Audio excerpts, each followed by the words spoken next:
Hello, नमस्ते. स्वागत आहे तुमचं माझ्या मिनी ब्लॉगमध्ये आणि आत्ता सगळीकडेच नवरात्रोत्सव सुरू आहे. घटस्थापना घरोघरी झालेली आहे. तशीच आमच्याही घरी घटस्थापना झालेली आहे आणि या शारदीय नवरात्रोत्सवाच्या तुम्हा सर्वांना खूप खूप शुभेच्छा. तर हा दिवस होता दुसऱ्या दिवशीचा.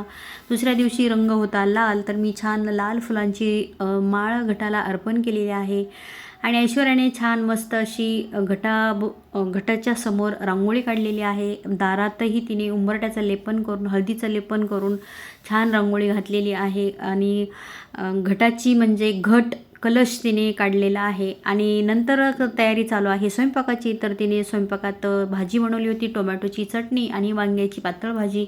नंतर ते झाल्यानंतर मी इथं चपात्या करत आहे. चपात्या झाल्यानंतर मी लगेच भाकरी करून घेतलेली आहे, कारण कोणी भाकरी खात नाही, कोणी चपाती खात नाही. तर त्याच्याप्रमाणे ज्याला जे पाहिजे त्याप्रमाणे मी इथं चपाती भाकरी करून घेतली आणि नंतर माझा 9 दिवसांचा उपवास आहे, त्याच्यासाठी मी इथं आज बनवले होते उपवासाचे डोसे. तर छान मस्त असं एक खूप साधी सोपी सिंपल रेसिपी आहे. ही इन्स्टंट डोसे म्हणूया आपण. तर खूप भरपूर साऱ्या रेसिपीज यूट्यूबवर तुम्हाला मिळतील, पण मी कशी बनवली मी ती तुम्हाला थोडक्यात सांगते. 1 कप दही घेतलं, 1 कप वरई घेतली, थोडा वेळ भिजत घातली आणि नंतर मी दही आणि थोडंसं साबुदाणा पीठ आणि वरई हे छान मिक्सरला बारीक करून घेतलं आणि त्याच्यात थोडासा सोडा टाकून 10 मिनटं रेस्टसाठी ठेवून दिलं आणि नंतर मी छान त्याचे डोसे केले.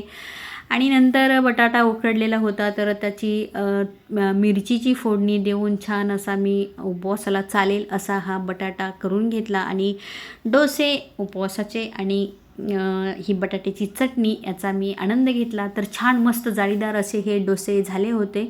खूप सुंदर टेस्टी हे डोसे झाले होते. इन्स्टंट डोसा आहे, खूप पटकन होतो. तर कशी वाटली तुम्हाला ही रेसिपी आणि हा माझा मिनी ब्लॉग आवडला तर लाईक शेअर सबस्क्राईब करायला विसरू नका. धन्यवाद.